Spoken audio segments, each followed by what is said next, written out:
Namaskar. On behalf of India Foundation, I welcome you all for a panel discussion. Today, we have a panel discussion on the geopolitics of technology, trade, and tariffs. To discuss this topic of great eminence, we have a set of eminent panelists with us. May I request Ambassador Ashok Sajjanhar, Ambassador Smita Purushottam, and Professor Sachin Chaturvedi, and Captain Alok Bansal to kindly come to the dais. Let me request Captain Alok Bansal, Director of India Foundation, to carry forward the proceedings. Good evening, ladies and gentlemen. I think welcome to this fascinating discussion, and I must thank you all because I was just now told by Ambassador Sajjanhar that we are competing today with not only New Zealand Prime Minister but also with the opening of Raisina dialogue where the Honorable PM is speaking.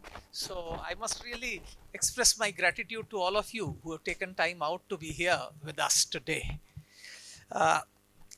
Last few months have been turbulent for the globe. Ever since President Trump has come to power, we do get interesting bites almost every day. Someday you have tariffs, someday the tariffs are withheld, someday there are reciprocal tariffs, and now we have started seeing that action and reaction has started already.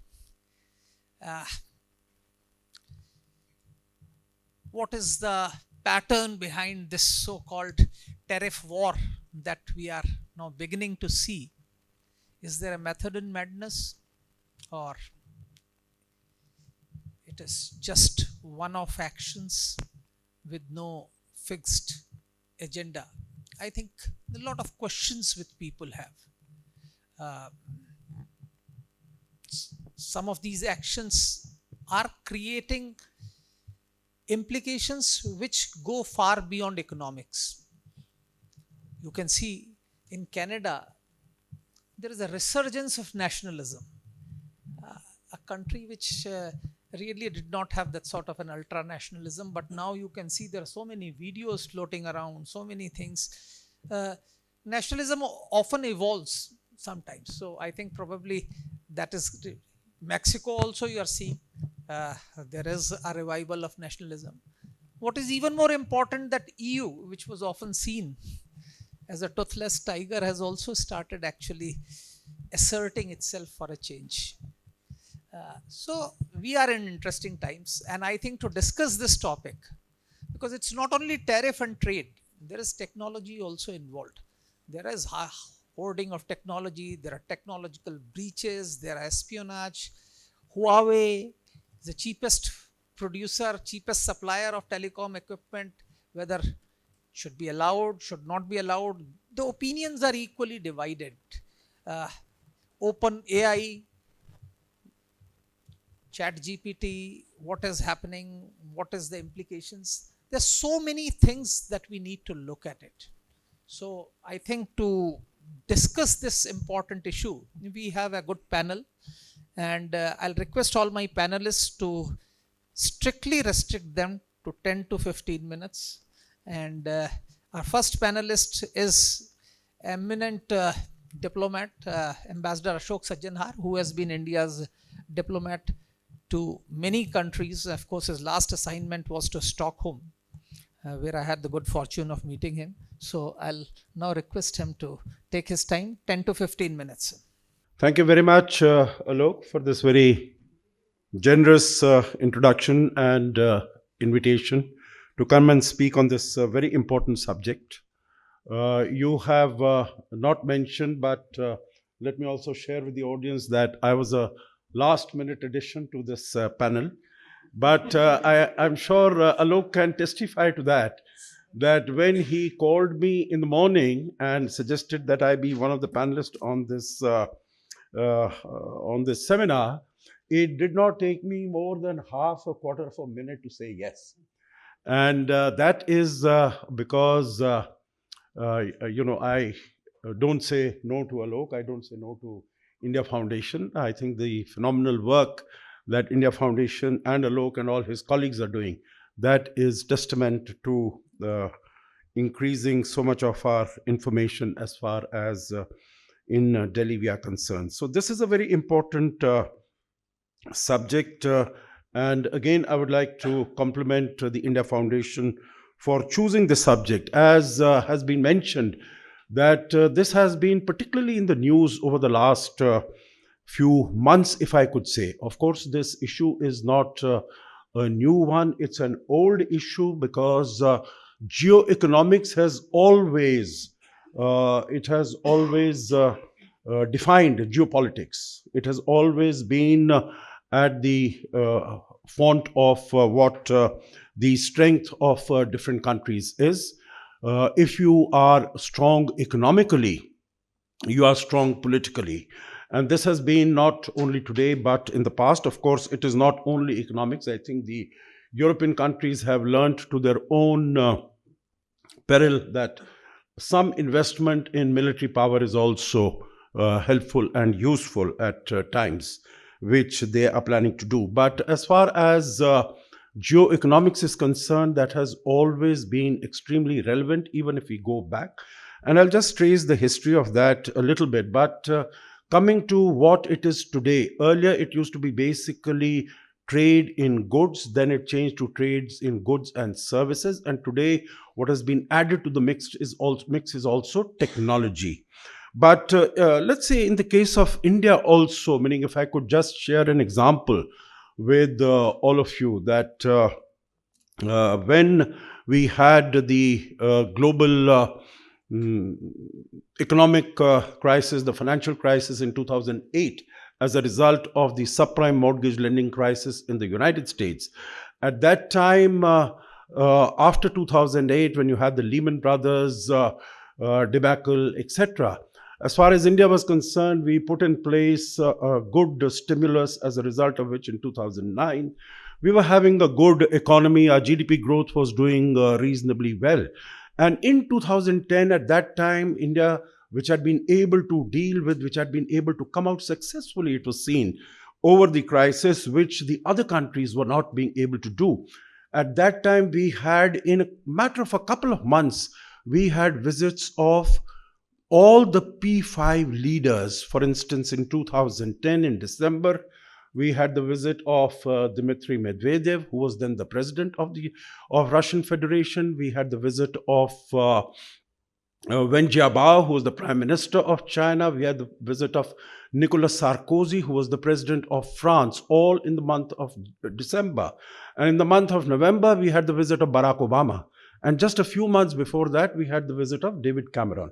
The point I'm making is that when you are strong economically, when you have done well economically, then of course geopolitically also your heft as far as the world is concerned rises. But of course, if we look at India after that, we saw what happened, whether it was in terms of whether it was the policy paralysis, or it was the financial scandals, or when we saw that India had become a part of what was known as the Fragile Five, then the level of the leaders who are visiting India, or even the numbers, that comes down from 2011-12 to 2014. So this is, but if you look at history, how it has all evolved. In 1947-48, we had at that time the Havana Charter. And of course, as a result of that, we had to see the evolution of the International Trade Organization, the ITO, mind you, not the WTO. And at that time, it was, whether it was trade in goods, in services, and business practices, economics, it was to happen. But the US Senate did not ratify it. So we did not have the birth of the ITO. And but the developed countries who were particularly interested in trade in goods, they were able to wean away what is known as GATT, the General Agreement on Tariffs and Trade, which was a contractual agreement between the what are called the contracting parties of the participating countries. And the GATT continued till 1995, when you had what is WTO, because the ambit of global trade had increased. It was not only limited now to only goods, but you had services, you included investments, you included intellectual property rights, because that is what was important. What the West and the United States pharmaceutical companies, there they thought that they needed product patents as far as pharmaceutical companies are concerned. So you had that. And of course, one of the greatest advantage of the WTO in 1995 was that there was the dispute settlement mechanism that was evolved, that was established. Because before that, settling disputes had become a big problem. So we have seen that as far as developed countries are concerned, they are taking care of their own interests. But of course, more recently, we have seen that it is all the new legislation, the new acts that are being introduced by the United States, whether it is the CHIP Act or it is the Infrastructure Act or it is the Inflation Reduction Act, etc., basically to ensure that there is greater manufacturing in their own country and there is technology denial to its adversaries, which is China, which actually also, in the wake of the WTO, when it was established in 1995, China became a member of the WTO in 2001. And after that, it has been the one country that has been able to game the provisions of the WTO. And when I think there were countries like the United States which found that they were not able to deal with China, the manner in which it was growing, we saw that the dispute settlement mechanism was completely eviscerated. Its strength was completely taken away in 2019 when the appellate body did not have its membership renewed. Let me come to, in the last 5 minutes or so, let me mention a little bit about India in terms of the manner in which India is looking at this whole issue of the tariffs, the threat of tariffs that is happening on India, different countries. Of course, we would like to, as far as Mr. Trump is concerned, whether when he was a candidate or when he has come to the presidency, he has been making a large number of remarks, not very complimentary about Indian tariffs. He said Indian tariffs have been exposed. I don't think there was anything to be exposed because all Indian tariffs are very clearly available in WTO books. There is total transparency. And all our tariffs are in consonance with international laws and international regulations. But that having been said, I think what has been mentioned by India's leadership also is that India was not able to take advantage of the industrial revolution which had taken place because India was not a free country at that time. But India is determined to take full advantage of the technology revolution. And I think that is the direction in which we are going. We have, of course, great possibilities in this regard. And I think it's not only in terms of speaking about it, but it has been demonstrated more than adequately, whether it is in the space sector, sending our vehicle to Mars, or Chandrayaan-3 landing on the southern side of the moon, on the darker side of the moon, at prices which are very, very frugal, very, very minimal as compared to most of the other technologies have been able to achieve, whether it is the digital payment infrastructure that we have been able to do, and also the determination that whether it is the new technologies, it is artificial intelligence, robotics, whatever it is needed, whether it is semiconductors, chips, all these frontline high-tech industries, India is going to become a part of that. The government has made this determination and has invested adequate funding and resources. What we really require is, and I think our mettle has been proved on the global plane. There are people who have studied in India, who have gone out and they have occupied the highest positions in all these tech companies, what we really require in terms of the changing requirements and demands is to have more skill development, higher education in STEM areas, science, technology, engineering, mathematics, focus on that. Also in terms of while developing our own technologies in areas where we have strengths, also cooperate and collaborate with other countries in terms of technological deals. And I think this is quite evident when the Prime Minister goes to the United States and what he is able to decide in terms of how they will work together, whether it was also in June 2023, whether it is Micron Inc., which is to invest about $850 million here in terms of manufacturing of semiconductor chips. I understand that the first consignment from these should be going out later this year.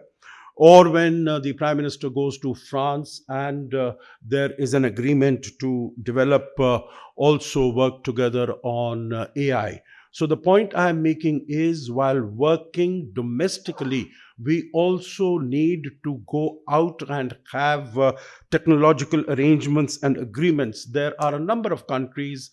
I was in Sweden, the small countries, but niche technologies. And I think we can definitely work together with them, whether it is with Europe, Nordics, Japan, and the other countries. Of course, need to focus on manufacturing also, which again, whether it is Atmanirbharta or in terms of going forward towards Viksit Bharat 2047, I think work is definitely going into that. Focus of in terms of entering into free trade agreements with the countries. We have had a good record, a positive record, whether it is with the United Arab Emirates, which is really the third largest trading partner of India, and we were able to finalize a trade deal with them within about 80 days or so. With Australia also, we've been able to do that. But I think our largest trading partners, whether it is the United States or EU, we really need to work together with them to take the maximum advantage. Also the United Kingdom, and today, as you said, Alok, you are having stiff competition from the New Zealand Prime Minister, and the free trade talks, which had been in limbo for the last 10 years, they are also starting. So I think wherever we can wherever we can work, we need to do that. And finally, also on the issue of the bilateral investment agreements, because for a long time we have had these BITs and we have not been able to finalize them because of certain provisions of adjudication and dispute settlement. And I think we need to do all that. So the point that I'm making is that India is well placed to take its place at the as far as the Community of Nations is concerned, international community is concerned. We need to focus on that, and we need to move forward in a determined and a proactive manner. And I think it is happening. Of course, there might be certain issues which also might be in terms of trial and error, and but the movement is in the right direction. The pace also is moving forward intrinsically, indigenously, as well as through international collaboration. So let me finish here, and I look forward very much to comments and questions after the presentations are over. Thank you very much. Thank you, sir. Moving into the slot at a very, very short notice, Mr. Jayant Sinha, who was slated to speak, had a family emergency and he had to actually step out, I think, today morning only because of some emergency in the family. So we are really grateful, and I think you made very important points. I think the absence of appellate body as far as WTO is concerned and how it has actually made WTO to be a toothless tiger. And all those issues. However, I tend to disagree with one fact that the geoeconomics has always defined geopolitics. I think it's not so. I think it's post World War II, or in fact post Cold War, that economics has replaced ideology as the guiding principle of international relations. Because before First World War, Europe was a very integrated, economically integrated entity, but despite that, it didn't prevent First World War from happening. This is again a personal view. Our next speaker is Ambassador Smita Purushottam, who's been a diplomat, but more significantly, she's the founder of SITAARA, which is actually a think tank which promotes indigenization, indigenous technology, and she's very, very aggressively trying to pursue indigenous technologies. So request her to postulate her points, I think 10 to 15 minutes. Thank you so much, Alok, and thank you, India Foundation, for this honor. I've come here so many times, but this is the first time I've come as a panelist. So it's a real honor and a privilege to be with so many erudite co-panelists. So I also commend Ambassador Sajjanhar for a wonderful, positive overview of India's position in the global scenario right now, but I'm going to differ very substantially, and my focus will be on technology ecosystems and why they are so important. Why is it so important for India to climb up the technology ladder?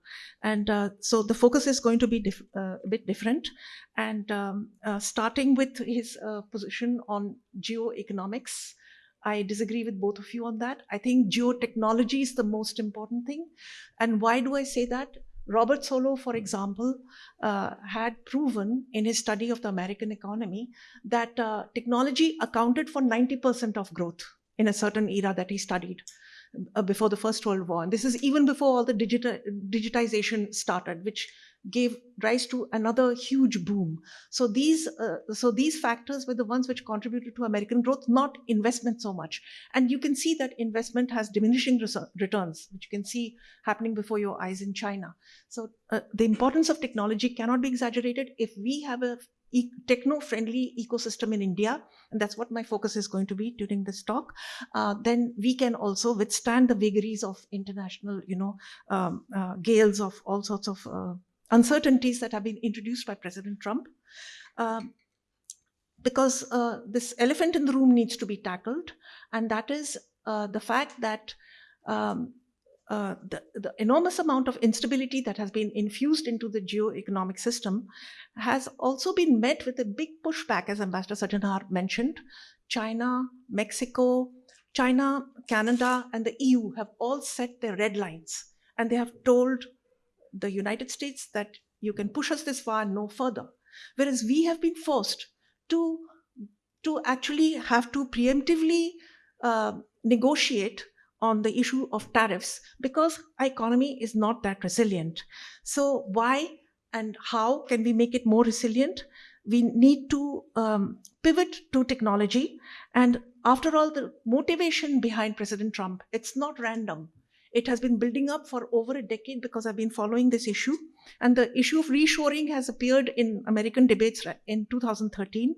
He wants to reshore manufacturing because as Professor Bonvillian, director of MIT, former director of MIT said, manufacturing is the basis on which you have innovation. So if you have outsourced that, then you've outsourced innovation, which you can see happening with China developing 6G technology, not just 5G. 6G, space-to-ground laser communications, which are 1,000 times the resolution of contemporary satellites, high-speed rail, EVs, solar energy, quantum technologies. In every area, they are either catching up or they have even overtaken the United States. So this is President Trump is going about it with a sledgehammer, and that could be very counterproductive because you can see the pushback on his policies. So you have to build resilience through technology, and in that we can compare the American and the Chinese national security states. According to Linda Weiss, only the Americans have a unique national security state, which is geared to technological primacy, retaining technological primacy in this world. And in actual fact, it is mirrored, although through a different political economy in China. They also have a national security state. And I will very quickly go through that because national security is guaranteed by your primacy in technology. The Chinese and the Americans understand this. That's why it's a geotechnology race. It's not a hot race. Maybe there are a few skirmishes on the seas, etc. But so far, it's not been a hot race unless Taiwan comes into play. And it is really the American and the Chinese struggle for supremacy in technology, which is the defining characteristic of today's game. And therefore, India needs to rev up its own efforts here.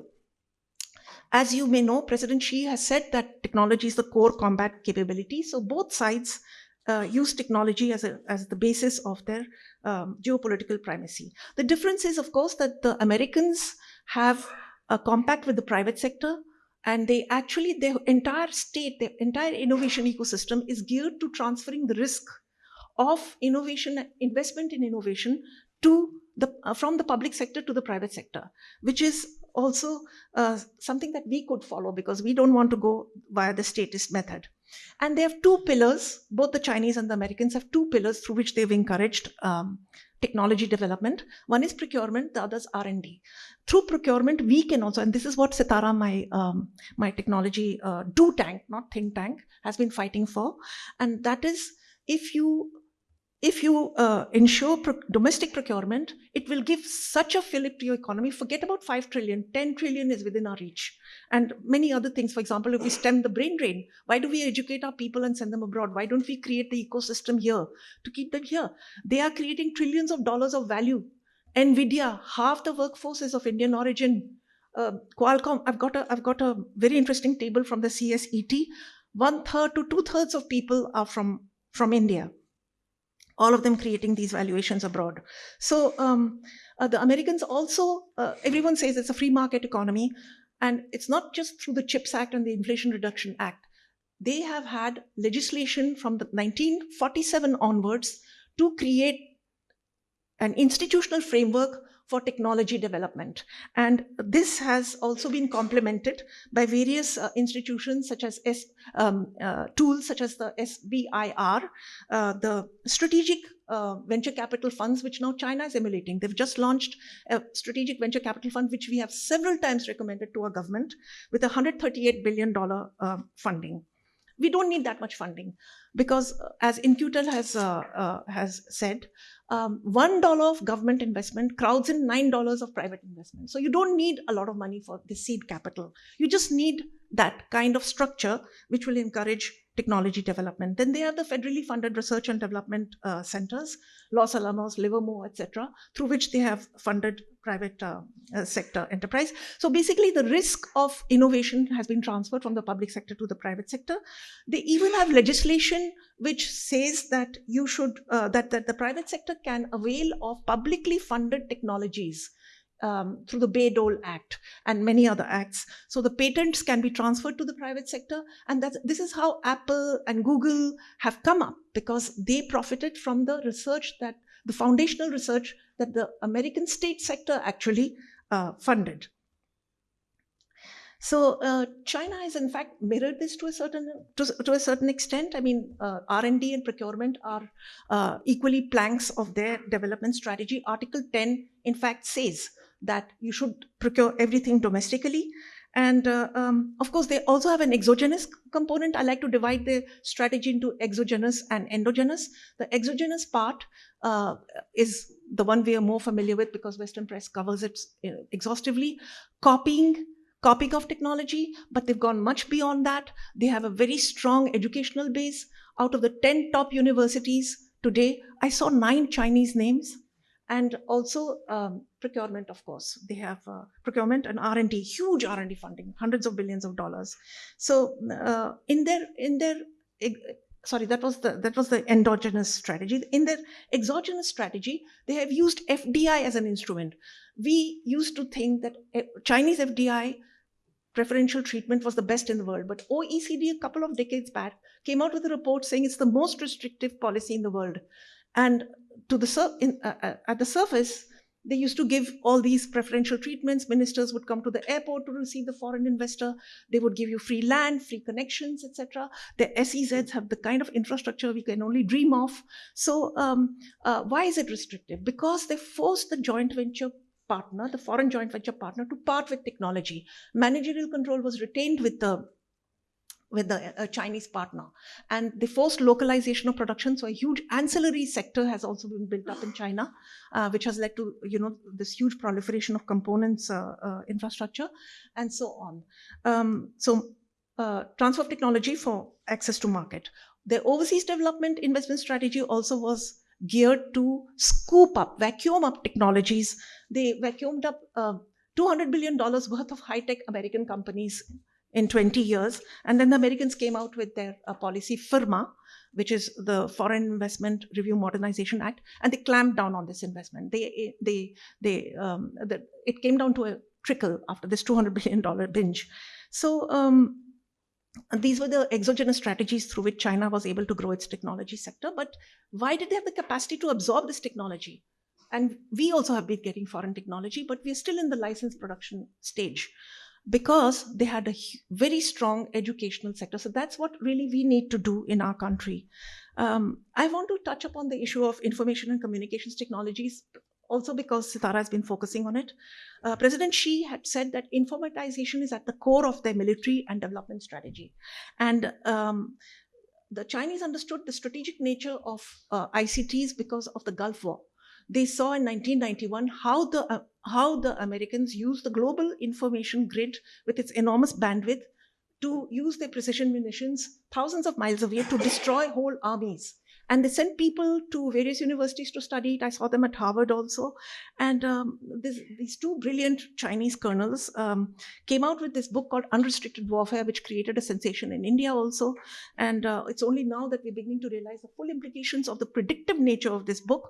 They said the battlefield is everywhere. Today you spoke about ChatGPT, social media, artificial intelligence, how it's being used to form, to create false narratives, for example, which is a sort of psychological warfare, which is what these authors also mentioned in that book. They said that there will be total battlefield transparency. You're seeing it in the Ukraine with the intelligence, surveillance, and reconnaissance capabilities of the United States, able to track and identify and attack every single Russian asset within their sight, which has led to a stalemate and a reversion actually to World War I type of trench warfare, because nobody can move on the battlefield without being immediately discovered, targeted, and destroyed. So, and then asymmetry, that was the big takeaway from that book. Drones versus tanks, $10,000 drones versus $1 million tanks, and cyber warfare, also a form of asymmetric warfare.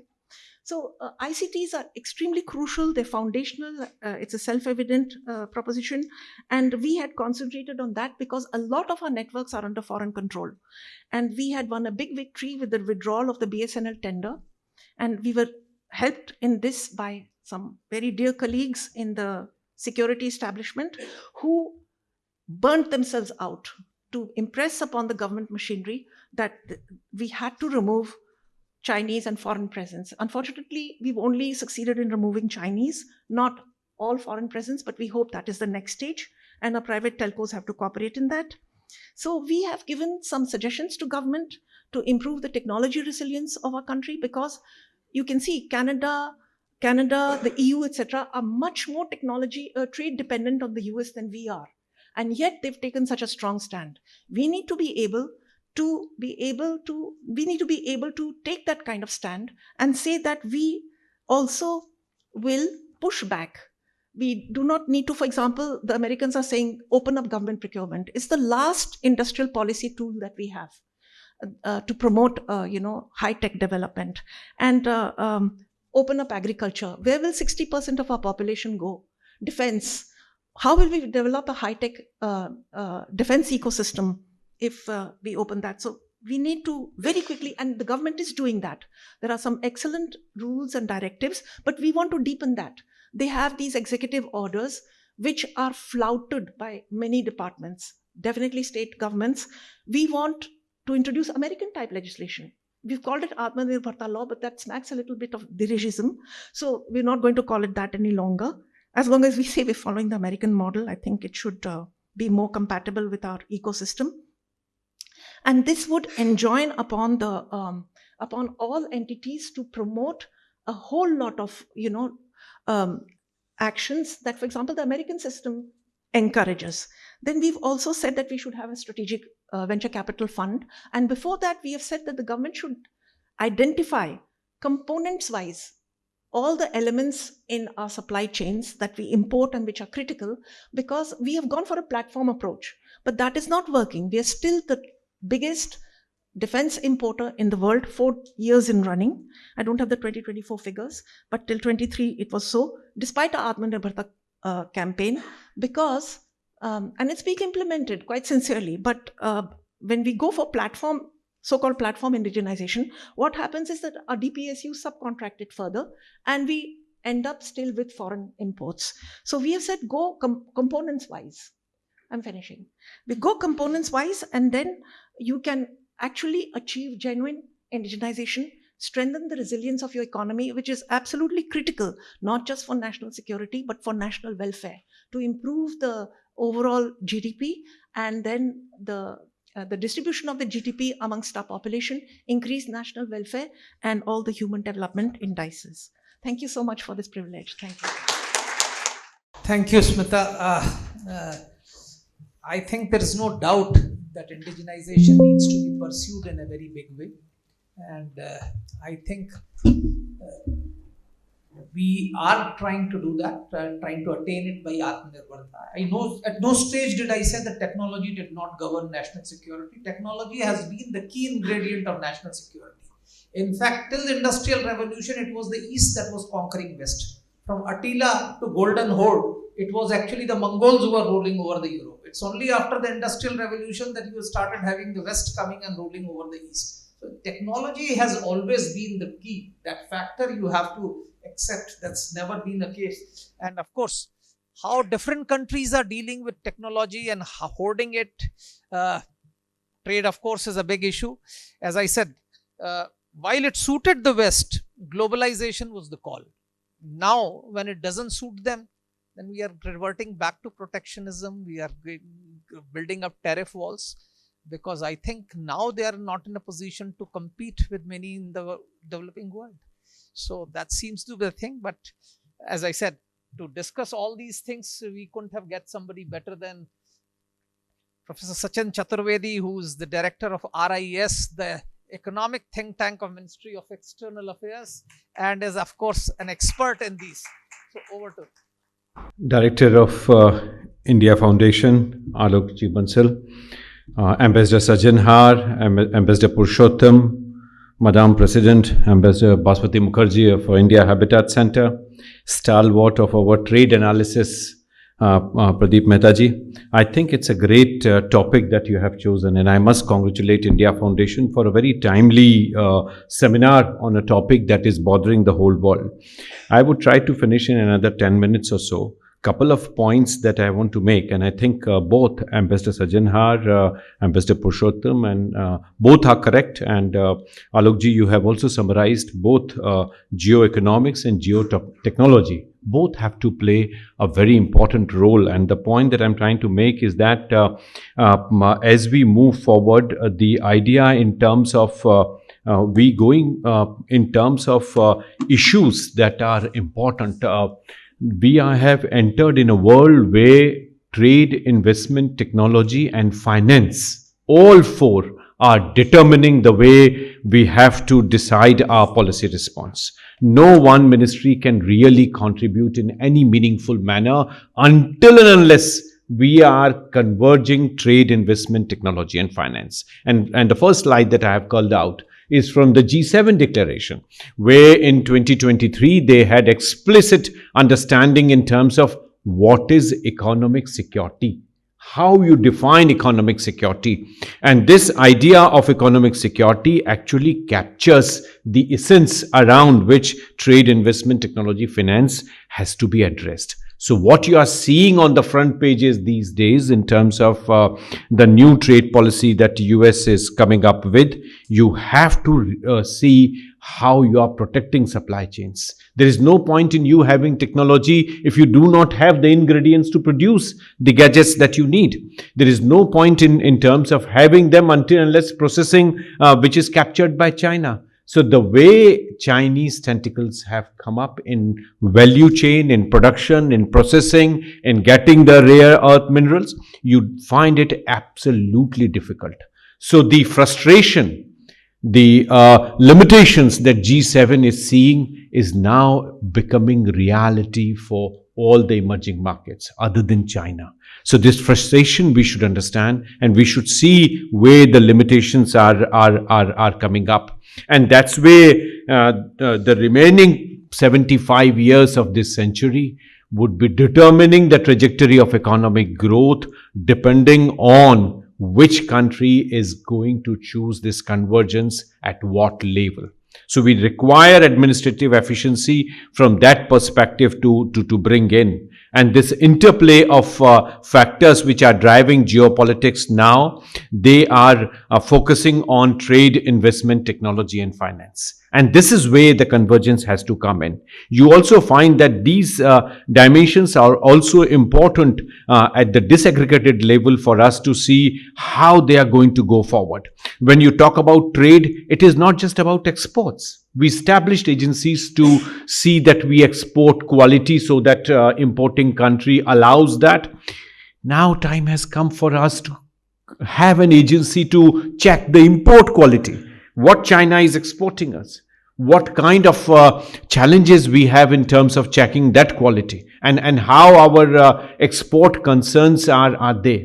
For last 6 years, I am also on the board of the Reserve Bank, and we are seeing how Indian importers are not only importing material but are also importing credit from China, which doesn't fall under the purview of the Reserve Bank of India. It doesn't fall under the purview of the Ministry of Finance. Who is responsible for this private indebtedness that we are importing along with the products that we are importing from China? The trade deficit has expanded. Huge electronic goods, huge items of telecom equipments that are coming in, financed by China. But the Chinese Exim Bank, Chinese other entities are pervasively entering in the financial space without getting regulated by us. This is a huge threat to economic security, and we need to evolve mechanisms where we can work out the details which are important. So what we are seeing in terms of trade, particularly in terms of checking imports, same are important in terms of investment.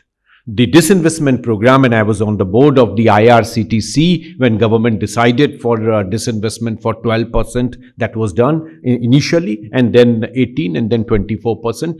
But in the first 12%, 4% shares were brought by Singapore, eventually Chinese investment, which government eventually had to block.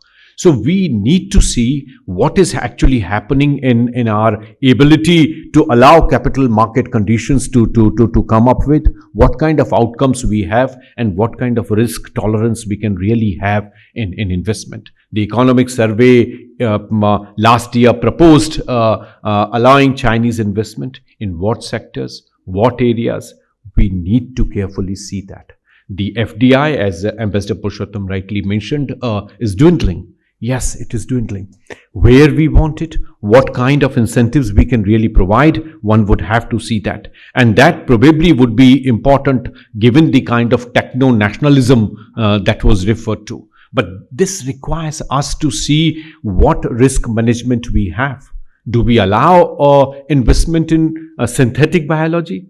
US has blocked it. Synthetic biology is not the area PhD students from China would be allowed to come in. They would not be allowed in semiconductors. So academic fields are being blocked, investment fields are being blocked, even normal exchanges of delegations are being blocked in the frontier areas of technology. So you find that more and more efforts which are needed are becoming a center of attention, particularly AI and emerging technologies, where you do not get the space for that.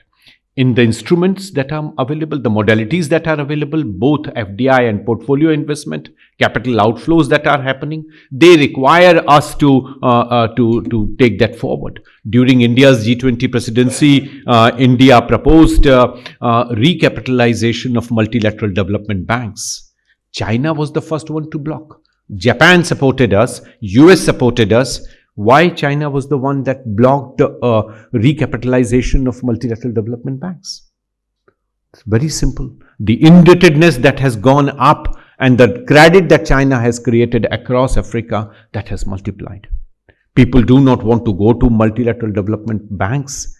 China is the easier providing a loan facility for them, both for trade and for infrastructure financing, particularly heading around what South African G20 presidency is showing in terms of 244% increase in illicit financial flows from Africa in last 18 years. That's the study the South African Institute for International Affairs, SIA, has produced. So you find this outflow coming in, which is also G20 presidency priority of South Africa. So you find that trade, investment, technology, finance, all four would have to be seen by us as one. They would have to be seen where they fit in our priority.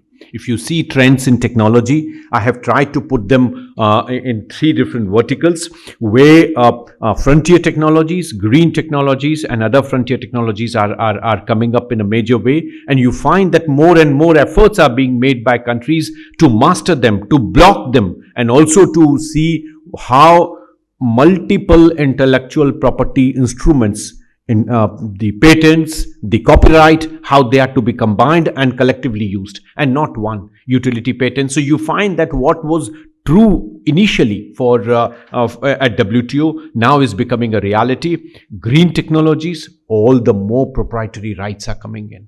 All the more challenges, more we are demanding of financing for green technology, more fragmentation of financial instruments you are seeing. More interest rates are coming in. So SDG, allied finance, green finance, you find rate of interest going up for everything. If South Africa has to invest in green technology, the rate of interest is far higher than what France or Italy or Germany would be paying.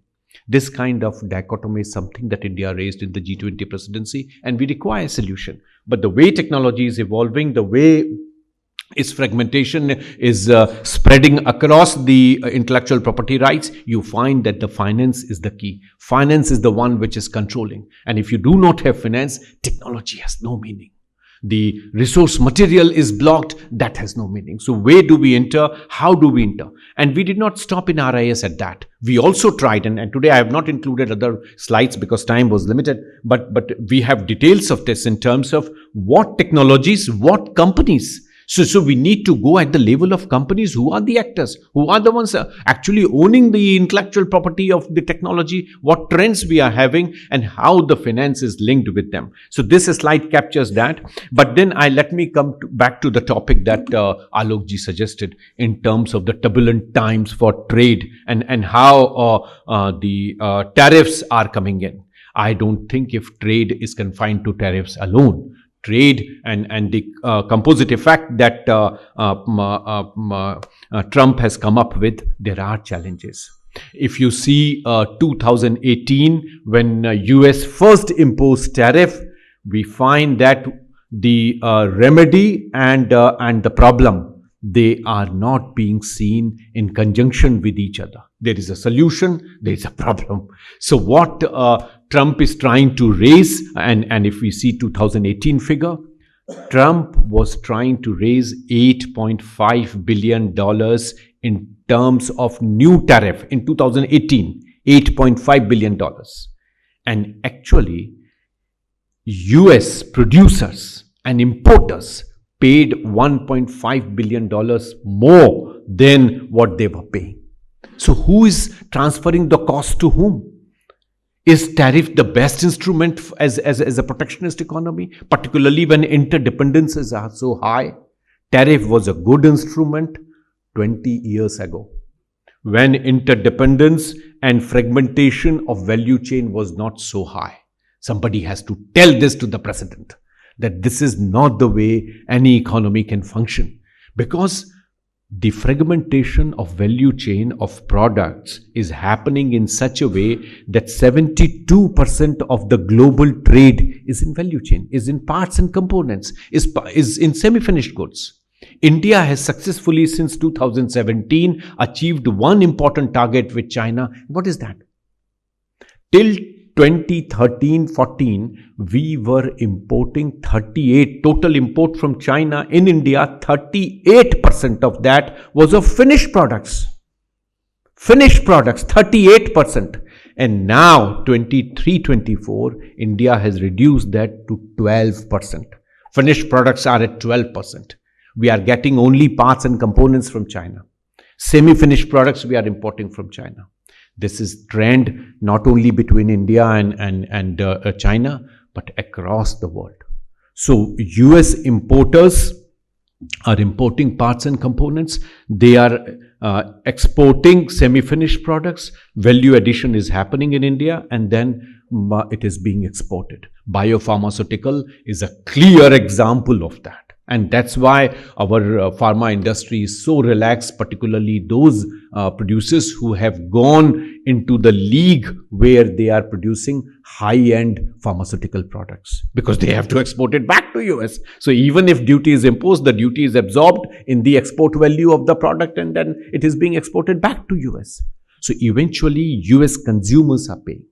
Economic Perspective is a very respected journal which in 2019 and 2020 published 2 papers, and those 2 papers are the ones from which I have derived this data, and I'm telling you. So the tariff that Trump has imposed are going to have their spillover effects on global economy precisely in the way they are going forward. You also wanted us to comment on trade. The first and the biggest challenge is the collapse of the WTO order, particularly the most favored nation theory that we have come up with. The transition that has happened and is going to happen is in terms of concession. If India gives to US without many trade deal, then we would be violative of the Article 24. And if we do not give same treatment to others, we would be violative of MFN. And if countries after countries adopt this kind of approach, which EU hasn't accepted, EU has imposed retaliatory tariff, Canada has imposed, Mexico has imposed, China has taken them to WTO dispute resolution mechanism. So you find a whole area of concerns which are building up around these measures where fair and reciprocal definition that the Act gives is not being captured the way they have to capture. And that is also violative of Reciprocal Trade Agreement Act of United States itself. Because what scope president has under that is to do tariff reduction and not tariff increments that he's doing. And that's where the challenges that are coming in at the political level. You also find this interesting that US fiscal deficit has expanded. So the trade deficit has huge things to answer when it comes to fiscal deficit. So US trade deficit of more than $1 trillion, actually 70% of that came during Trump 1.0. So you find that from 2017 onwards, this escalation in trade deficit that you are seeing. But this is also the phase in which US has irresponsibly managed its own economy with raising the fiscal deficit. So you find that CAD and all other dimensions, including indebtedness, has multiplied in the United States. And this is where for them to control their own inflation is not in their hand. Because the way US dollar is internationalized, 60% of the US dollar is outside US. So you can't control your economy and your inflation if so much of your own dollar is outside your country. People bring in dollar, people take out dollar. Internationalization of dollar has lost the meaning in terms of managing their own domestic economy. And this challenge is something that US would have to address. If they don't do that, trade solution and tariffs would complicate the problems. And that's why some of us in the trade profession feel that this policy would not go very far. In next 2 to 3 months, U-turns would have to be done, mellowing down would happen, and they would have to do the course correction. There is no other way the economy that is going this way can be sustained by United States. Fed would have to intervene, the Central Bank of America would have to intervene, but India should not lose. And let me come on that. we are also seeing very clearly, and as the point that I made, that it has happened from 2017 onward, this rise in trade deficit. A mention was made of the dispute resolution mechanism and its collapse. IPR, I have mentioned, GVC, I have mentioned, trade blocks are coming in. And this is where course correction is required. This is where India would have to make some choice in terms of how India should pick up. But before I come on that, let me also highlight this point of GVC and critical minerals, the global value chains and critical minerals. And we find that the quadrennial supply chain review 2023 that US has released, the non-market policies and practices of China, is something that US is grappling with. We are also grappling that question. The moment India decided that India would have thorium import from one country and not from the other, we very soon realized that the processing plants are all owned by China.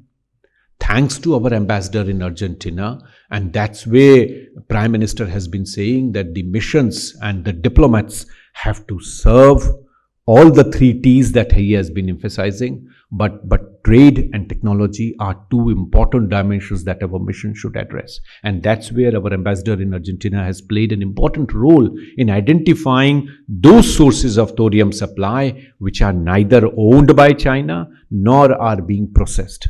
And China has strategically invested in almost all the Latin American countries to own, if not mines, then the processing and the packaging. So those rights they have taken. There are very few left. Our public sector enterprises would have to pool their resources together so that they aggressively get into the market. Because NTPC has some money, ONGC has some money, but if they collaborate, if they collate that money, then you have to enter into the market. And that's where China plus strategy can really work in. India, Japan, Australia, 3 countries would have to come together to protect Asian markets in terms of how we are going to go forward. We should not get lost in the rhetorics of BRICS. And here on the right hand side, I have given small box in terms of how China and China-led think tanks are basking in the glory of BRICS. But don't confuse it. China is largely the one which is going to get benefited. Russia is being pulled in, but hardly any gains for them. So for us, it is important that we realize that, and we do that. Now, let me come back on my point of trade blocks that are there. And these trade blocks are largely in terms of identifying possibilities of us combining. World is moving in 2 trade blocks. One, which is led by OECD countries, developed countries, where growth of trade is declining, and one of the global south, where trade is expanding. This global south is led by China. The digital payment architecture, 38 countries they have signed. CBDC, the digital currency, China has gone ahead with. Bank for International Settlement hasn't done anything to bring in. And also, let me just quickly close.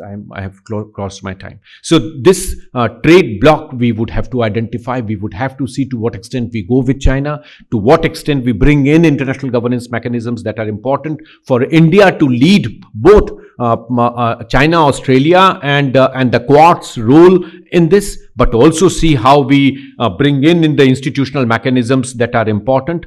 If US withdraws from IMF and World Bank, what kind of situation it would pose, what are the Quad countries that are going to be prepared, and how they are going to go forward. Trade sector challenges are at multiple levels. We would have to work out. Several challenges are coming in from our neighborhood, Bangladesh and many others, which are very small in the larger perspective, but those issues would keep on coming in terms of the third party investment which US is worried about. So Chinese investment in Mexico and then export from Mexico. And that's where their trouble is. Same trouble we would have, because Bangladesh has opened all floodgates for investment from Pakistan and from China. So security concerns cannot be avoided in the trade landscape. They cannot be avoided in security, particularly related to technology. And being from the finance, I'm seeing it happening in the financial. So weaponization is a major challenge for us. Global governance of technology certainly is one, and India's economic security would have to focus on new institutions and new development, for which we need n number of new parameters to come up. Thank you.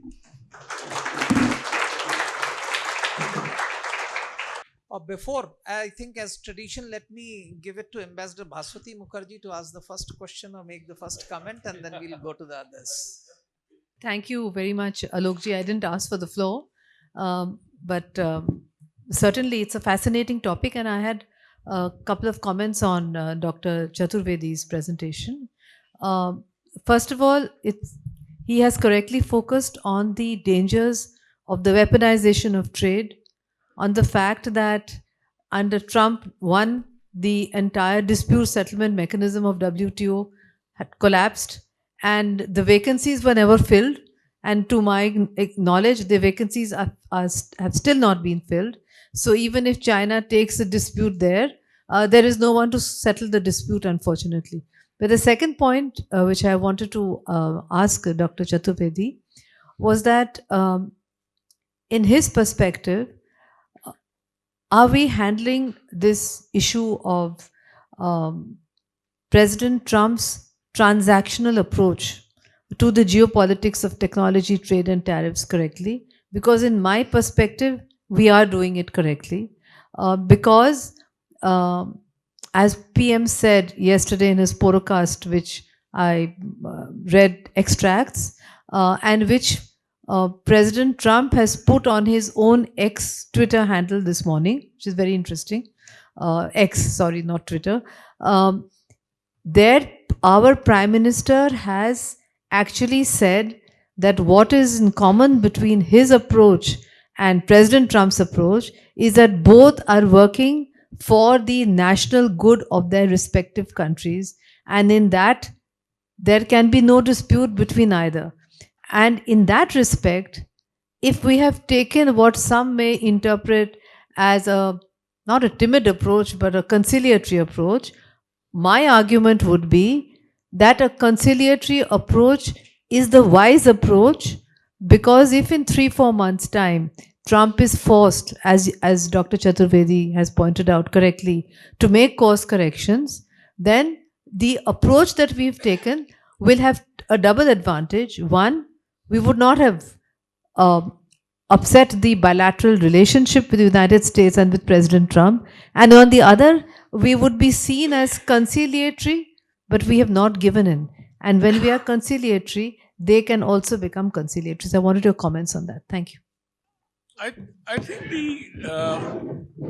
because the tour de force by Sachin was fascinating, covered every possible, but I think the response which Ambassador Bhaswati made requires a little more discussion and understanding, because that is what we are dealing with. We're not dealing with, the dispute settlement system. Honestly, even government of India doesn't seem to be interested. That was evident in G20 deliberations itself. Let me be very frank here. We're happy. In fact, we settled 6 disputes with the US on a bilateral basis following that. And if you look at the way the things have been going on, whether it is Piyush Goyal or Prime Minister talking to the Americans, nobody has raised the issue about the dispute settlement body as such. It is there, and I don't think it is going to be resolved. But that is not the issue. The issue is, more importantly, what are we going to see in future? We are looking at a fragmentation of a very revolutionizing sort of Trump administration. We don't know what is going to happen. In fact, even Trump doesn't know what he's going to do. If you look at it, he usually shoots from the hip. Suddenly he'll come out with, for example, there was a discussion about a BRICS currency. And India has tried to keep quiet about it, but he said, look, anybody who wants to talk about it, I'll levy 100% tariff. He was using tariff as a kind of a beating, push. Now, the important thing is that what we are heading towards is a world which is in, and unfortunately, none of you speakers, raise the issue about climate change, which is another very major disaster which we are heading. And Trump is out of it. US is out of the climate change accord as well. So what we are looking at is a new multilateral order that we need to be. The other day we had a global webinar. We had sort of very fascinating discussions. And what came out is what I would like to share with the audience is Martin Wolf, the famous economics commentator, said that it's now time has come for the rest of the world. The words to the effect, these are not his words. The rest of the world has to gang up together to ensure that you're able to put US into a corner. Otherwise, you are not going to achieve progress in any way whatsoever. So that is a very, Alokji, that is an important point I thought that the audience must think about, is to how geopolitics, and it affects all the issues which have been raised by the panelists. But then where is it that, what can India do? I mean, if India has that capacity and capability, if we are looking at, being a leader of the Global South, I'm sure that many in the Global South are looking forward. Thank you. Hi, I'm Abhishek Bhatt. I'm from a technology advocacy startup, and I have a question from Ms. Smita, Ambassador Smita. I 101% agree with you that procurement is the route. I say so because most of my batchmates, I'm from IT, so all of them are into some technology startup or something or other. They have left their jobs in the US. They have come, at least 20% of my batchmates have come over here, and their only regret is, while they have been able to create some really high-end, that might not be at par with American technology, but there is no patronage of government. In spite of startup policy, Make in India policy, still the DPIIT's November 2024 government report states that 42% of the procurements have violated startup policy and Make in India policy. So when that is the scale of violation, where do the startups go? And many of the people are from defense, I understand, but the gentleman sitting next to me, you'll be surprised to know that some high-end stuff like OT security, cyber security, they're all American and Israeli made. All American and Israeli startups, the government assures them that the first 4 contracts we will give you. And that is how they build their technology. But when here these technological procurements happen, we are compared with the Israeli startup. We can't become Israeli startup on the day one. We need certain degree of patronage and certain degree of not level playing field. Even if we are 70 to 80% of what they are, we will become 110% because we only created for them. As somebody said that what 40% engineers in Qualcomm, many of my batchmates are there. They have created for them. But even till date, our startups are struggling. They're really struggling. That's it. Thank you. We'll now ask the panelists to respond. We'll take a next round of questions. After that, we'll start in the reverse order, starting with Sachin. Thanks, Alokji. I think Ambassador Baswati Mukherjee is absolutely right in terms of how India is handling this challenge, which Pradeep ji also very rightly emphasized. I think we need to work out in terms of the timing and the bandwidth with which we have responded. So Prime Minister's visit and its timing, I think, was the best chosen phase in our bilateral relationship with the United States. It was absolutely timely visit, and we could gather what was sort of expected. Further follow-up visit by CIM has given further bandwidth to us. But the point that Pradeep Mehta ji raised in terms of what India should do, what kind of capacity and capability we have to respond to this, I think there cannot be any clear answer to that. We have to factor in as the situation is evolving. And as you know, and we are watching this for other countries, it is not one demand. It is something to take something else and get that adjusted somewhere else. So multiple channels are open at this point where we would have to factor in. And as I said, probably the way forward for India in these complex times is to put our acts together, institutional frameworks together, to see that our all perspectives are in terms of trade, investment, technology and finance. The other interesting thread of literature, Pradeep ji, that has appeared is in terms of China INC. And you find that this new instrument of capitalism, where China so far associated its government only with public sector enterprises, and we think that all are public sector enterprises, which is not correct. There are more than 78 papers from different commentators where you find that private entities in China have multiplied.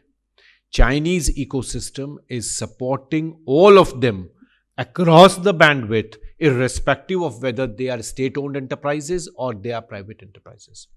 And they are in all modalities, equity, debt instruments, all dimensions of finance that are possible for them to capture the market. So as a result, their ability to penetrate in Japanese market, their ability to penetrate in several of the global south countries, we would have to very thoroughly analyze this and see our globe, which you referred to, the global south leadership. Our leadership would have to be very well informed in terms of these instruments. At RIS, we are trying to do and dig it as deep as possible and see these interlinkages. Time has gone when we can just talk about one sector. We would have to take full picture together. That is why it has been the focus of our efforts, and that is why we've proposed an Atmanirbharta law, which will oblige people to procure domestically.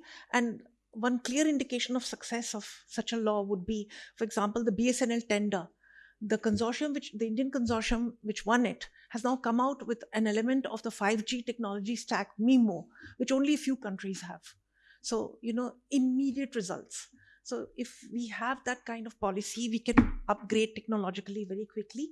And also the Chinese government and the state apparatus tolerated a little bit, of imperfection, but they ensured that procurement was done domestically, especially in the telecom sector. And that's how Huawei's ZTE climbed up.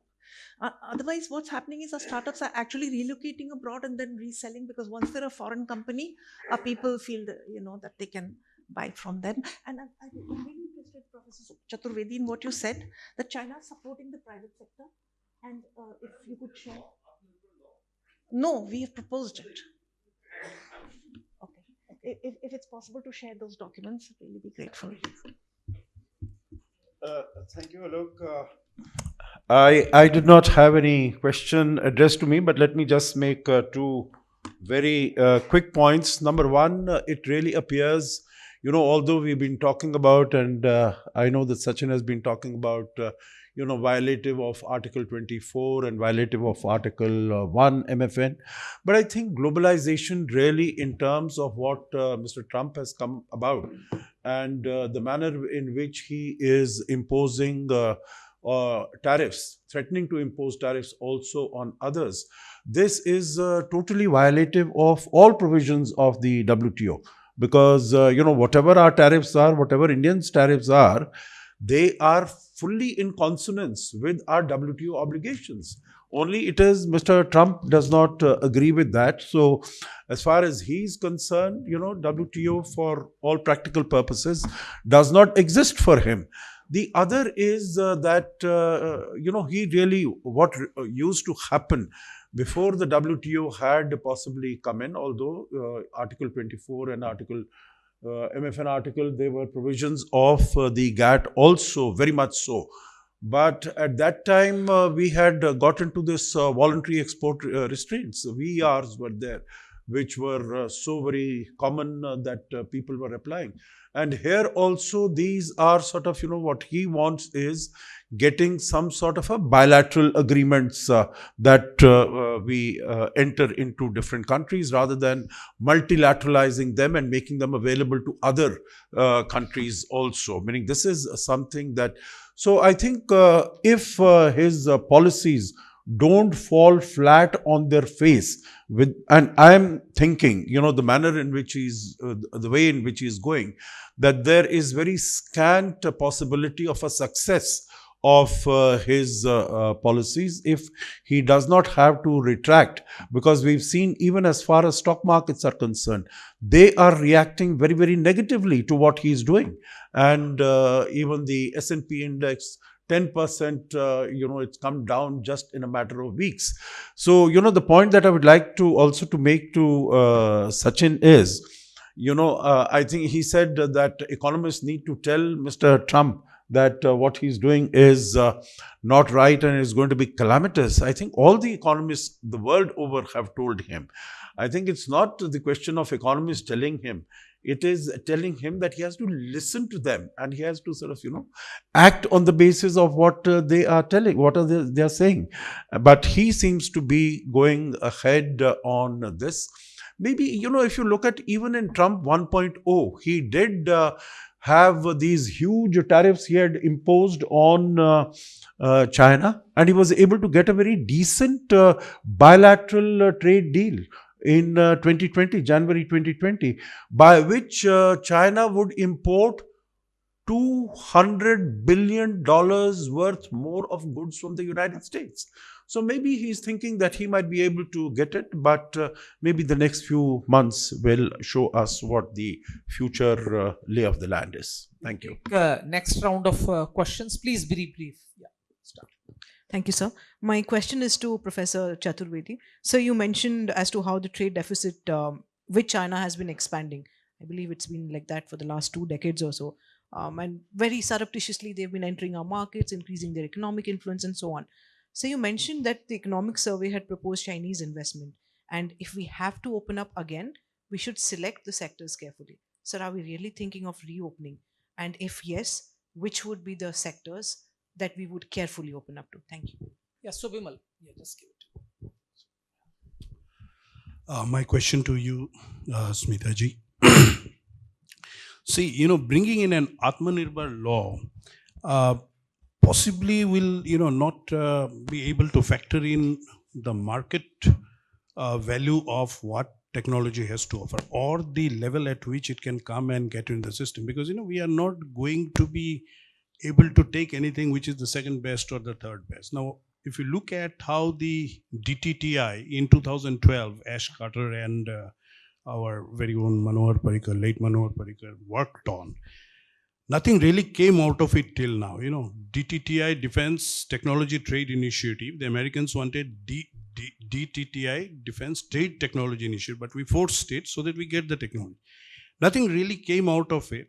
But individually, if you see, Lockheed Martin has now 3 relationships with the Indian companies, Dynamitics, all other companies. Wherever they have the competency, they are able to supply technology to this effort that is benefiting us as well as going globally. Even if you take the current scenario where an AI and all, someone mentioned about NVIDIA, out of 14,000 employees, 7,500 are working out of Indian cities, most of the R&D. But a national picture is still not emerging for us to be able to do it. So unless and until we have the very best, a startup Digantara in Bangalore can monitor today 30,000 satellites. Already the US Air Force came and invested in them. It was incubated of IAIC. So you have to be the very best. You can give a certain holding, but ultimately the market has to take off because it has to be the best. Otherwise, technology is not something that, we can be only mollycoddling and all. It has to be the best. So where does that Atmanirbhar law really help in such kind of thing? Thank you. Evening, everyone. This is Ayush Pal. I'm a diplomatic correspondent from Samvad World. I have a question to Ms. Smita Purushottam. The point is, with regards to President Trump imposing almost 25% on the tariff on steel companies, and we have already seen the history of the steel companies in India back in 2013 with the Supreme Court intervention. What do you think with the Nippon saga happening with President Trump imposing almost 25% of the tariff? Do you see the Japanese steelmakers, the Chinese steelmakers, the Nippons, all of them deviating their steels from the American and the Euro-Atlantic market to the Indian market and further dumping, and then creating a sense of competition for the Indian companies, where the Indian companies would become a subservient companies? Thank you, everyone. Thank you for the panel for a very interesting discussion. My name is Kamal. My question is about this idea with respect to the US-India trade negotiations and the idea that is being floated, which is that we should be looking at a large-scale macro kind of agreement rather than getting into product by product kind of negotiation. So, just your assessment of that. Is the agricultural sector the only sort of impediment, or does that have pluses and minuses for other sectors as well? This idea, I think one of the US government official had recently made this statement, but also otherwise discussed, where we look at the big picture and have an agreement there. Okay.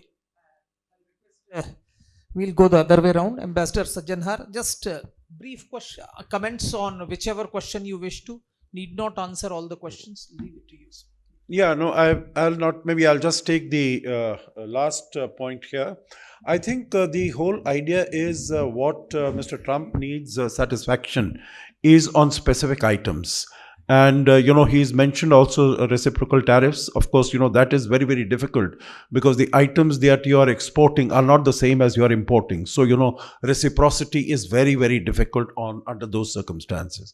But, there are items, I don't agree that we have already given into agriculture. I don't agree that we have already given into defense, which seems to be, something floating around. We shouldn't be buying F-35. I'm sure we are not going to buy F-35. As far as agriculture is concerned, I'm sure there are, we have given access to Californian almonds. Has it completely destroyed our own almond agriculture? No. Meaning, if you look at pistachio, if it is coming, the consumers are very knowledgeable. They will decide what they need. You bring down the tariffs. And one thing is, you cannot really, will have to be creative in that sense. You cannot do it on an MFN basis because, if you are doing anything like this, it'll have to be targeted. And we'll really have to wait and see how to do it. But I think a broader framework is also required and essential because the United States is your largest trading partner. $190 billion or $200 billion goods and services. So if you are taking, you want to increase it to $500 billion, you really have to start moving. So it really needs to be both on a specific item, but also on a broader framework. Thank you. Thank you for the question on steel. Very interesting question.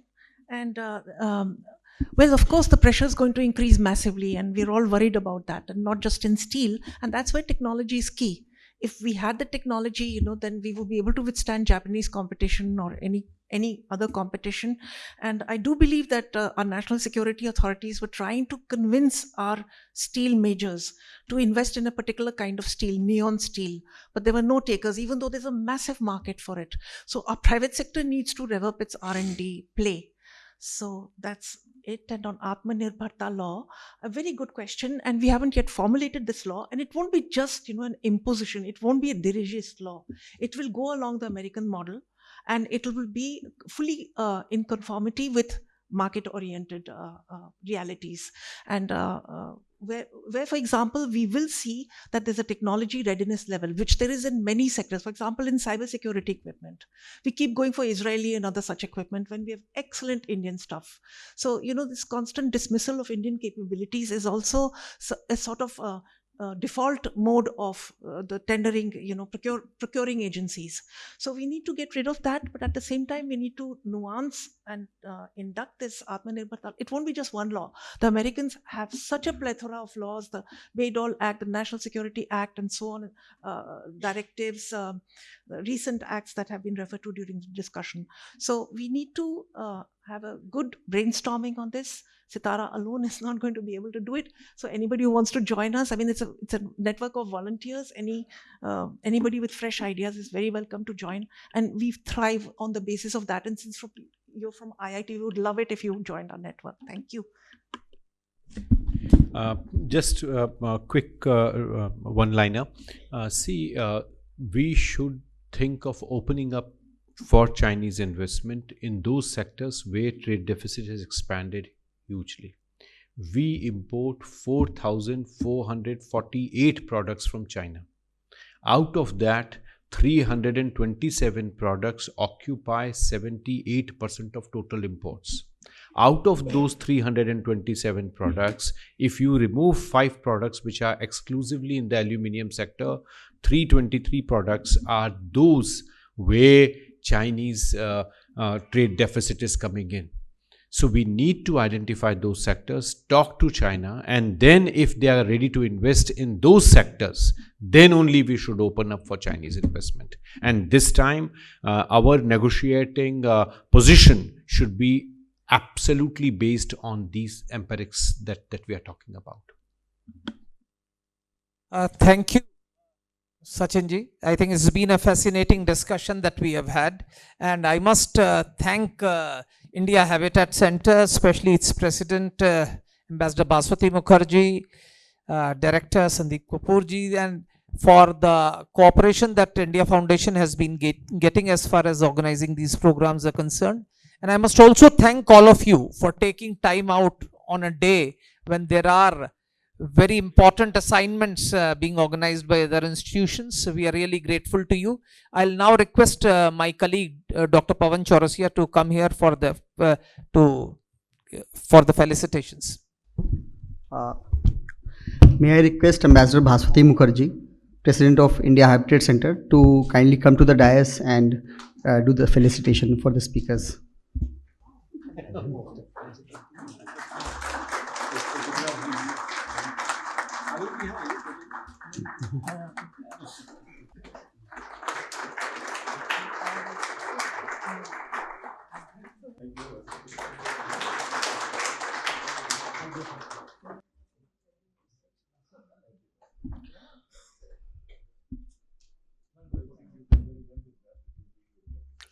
As we conclude this session, I'm thankful to the speakers who graced us with their knowledge and experience. I'm also thankful to the audience who always come up for our programs. And most importantly, I am thankful to India Habitat Center for always being supportive for our events. Our next program is on 25th of March. So we'll be discussing Dr. Ram Madhav's new book, Our Constitution, Our Pride. So we hope to see you all. And thank you so much. The tea and coffee are waiting outside. Thank you.